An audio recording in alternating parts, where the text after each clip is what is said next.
Welcome back, everyone. We are at part 3 of the story of Jesus, starring Orion and Sun. This is where we reach quite a crescendo here.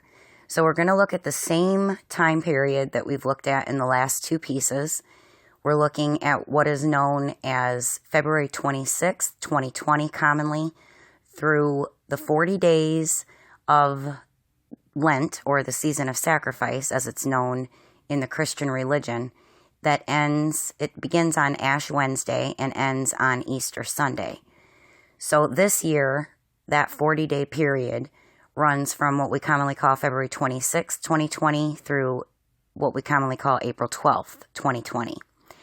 We've looked at the same time period at both midnight and at high noon to see what the sky is telling us as far as the story goes. This time, we're going to look at the picture and read the story from yet another perspective, at sunset. So, as you can see, we're still using stellarium, and we've queued it up to what we commonly call February 26th of 2020, and the time reads 1700. That is military standard time for 5 o'clock p.m. Now, what you're going to look at here as we look at the screenshots going through the same Lent 40-day season is the character that we've been focused on in our last two pieces, Orion. And as you can see, at sunset on what is known as Ash Wednesday, you can find him almost to the top, coming from the eastern horizon up. And we're going to see where he ends up throughout this 40-day period of Lent. Also, once again, remember, is known as the season of sacrifice. So as you can see, Orion's descent ends him up exactly on the cross of the north-south meridian and the line of the ecliptic that we've been looking at. And the date you can see from this screenshot in stellarium reads the date commonly known as April 12th of 2020, and this is what is celebrated in the Christian church as Easter Sunday. The time is, once again, 1700, so 5 o'clock p.m., and I want you to see everything that this particular area of the sky is telling us, and it's going to be quite mind-blowing. So as you can see, your character that you've been introduced to from the start, that we've been watching his journey, Orion, is now lined up exactly on the cross of the north-south meridian and the ecliptic. If you look right above his head, go just right up on the north-south meridian line, you're going to see a constellation called Orion. And as you can see by the shape of this constellation, this is your crown of thorns that Jesus wore during his crucifixion. Over descending on the western horizon, you can see where the sun is located, right in the middle of the constellation of Pisces, the two fishes. And if you follow where, once again, Orion's bow is pointing, it is aimed directly at the sun in the constellation of Pisces. On the same day, exact same time, you want to look up to the east of where Orion sits on the cross, and you will find a constellation called Gemini, known as the twins. This fits into the story of who we know to be Jesus, when you realize that these are the two thieves that were crucified alongside Christ. Over on the west, on Orion's other shoulder, you will see a constellation called Taurus, with Venus located directly overhead. Now, just analyzing the story that we've been given and what we know about the story of Jesus, remember that there are always two Marys that are accompanying Jesus throughout his journey. His mother Mary and his sister wife, maybe, Mary Magdalene. Here they are together. They were there throughout Christ's crucifixion and were there as witnesses to his resurrection. Now, in this story, I want you to see what's going on below the constellation of Orion, because the first thing we're going to focus on, well, the constellation directly below Orion, let's just tell you, on the cross with him is a constellation called Lepus. Lepus, also known as the hare, or the rabbit, or the Easter bunny. Not only the Easter bunny, but if you consider other tales that you've heard, specifically, one that comes to my mind quite easily is following the white rabbit down the rabbit hole to Wonderland for Alice. And if you follow Lepus straight down, due south, you will end up right on the Earth's horizon. Next, I want to point out the constellation of Eridanus. This constellation is located to Orion in the west, down near his foot. Eridanus represents a river, which is a great candidate, perhaps, for what we're going to get into next, which is Jesus walking on the water story. But if you know that this entire area of the sky that we're looking at and analyzing throughout this video series, many researchers, including for just one, John Knight Lundwall, has determined that this area of the sky that we're looking at specifically is known as the Celestial Sea, or the Absu in older myths, the salt water of the celestial ocean.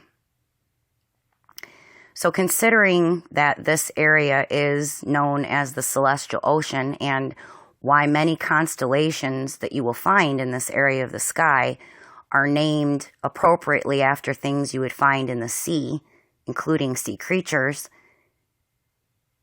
it's going to tie in better when I show you these next connections.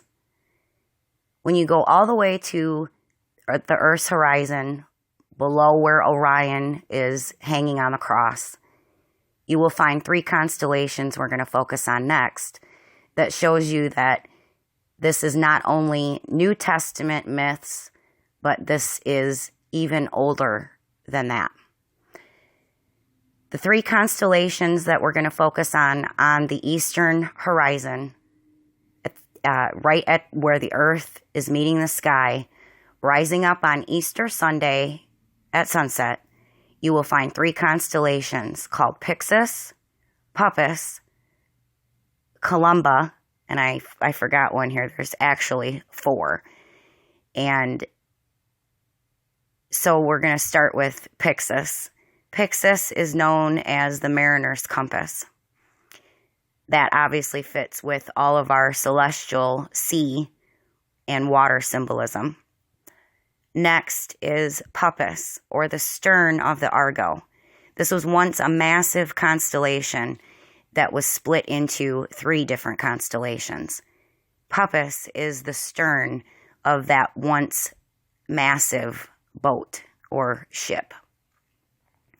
And the third constellation that we're going to focus on is called Columba, otherwise known as the Dove. So let's just put these three into our story here and see how they fit. Obviously, this is a great candidate for how Jesus would be walking across the water in the story that we've been given, surrounded by his 12 disciples, representing the 12 constellations of the zodiac that form the borders of the sea that we're delving into here. But where else have you heard a story about a boat, and a dove. Well, that brings us to an older myth then, doesn't it? Right back to the first in the Old Testament, Genesis. It looks like we've discovered that Noah's Ark has indeed crashed upon the shore from the celestial sea here on earth. And what happened in that myth? The rain came down for same time frame that we're looking at here, right? 40 days and 40 nights. And when Noah wanted to find the land to land the ark upon, what did he do in the end? Sent out the dove who found the shore. These myths are based on reality. The story of the stars and their travels in the sky. They're just not about the fictional reality we've all been blinded by with belief. Let's look at some of these older traditions, even before Christianity. And we're looking at the same time frame as we go forward here, coming from Easter. Right after that, in the older Jewish tradition, this is known as something called Passover week. This year, it begins on what is commonly called April 8th of 2020 and lasts until April 16th of 2020. Let's take a look at the story that is appearing in the sky, this time at what is known as 1300 in military time, or the first hour past noon, 1 o'clock in the afternoon. Once again, these are screenshots from Stellarium, and because the sun's light is too bright, these would be, once again, stars that if the sun would allow you, you could see. So we're going to see if we can decode now with what we know, the even older story coming from the Old Testament tradition, even older, right, than Christianity, Passover from the Jewish tradition. We're starting on what is commonly called April 8th of 2020, this year the first day of Passover week. We're looking at 1 o'clock in the afternoon. Let's take a look at the picture. We're going to start here with where the sun is, located right on the cross of the ecliptic and the north-south meridian in the constellation of Pisces. The next thing you want to look at is descending below the western horizon is a constellation called Capricorn, also known as the goat.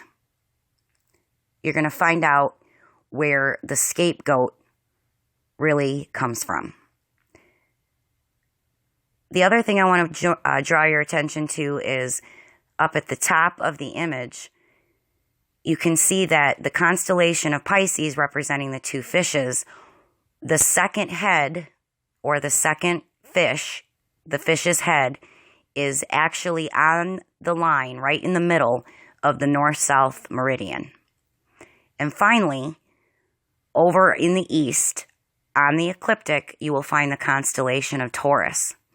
And as you can see at this time, the planet Venus is located right in the middle of, but the beginning of the constellation of Taurus. In fact, just at the beginning of the top of the bull's head.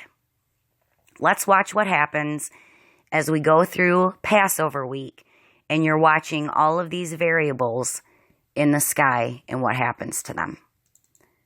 So here we are on the 12th. As you can see, Capricorn over in the west has descended further below the western horizon at 1 o'clock. This is on Easter Sunday, celebrated in the Christian religion. But notice that the second head of the Pisces fish has passed over the north-south meridian line, and Aries, the constellation that comes after it, has moved closer. And finally, you're going to take a look at Venus moving even more eastward as Taurus travels west.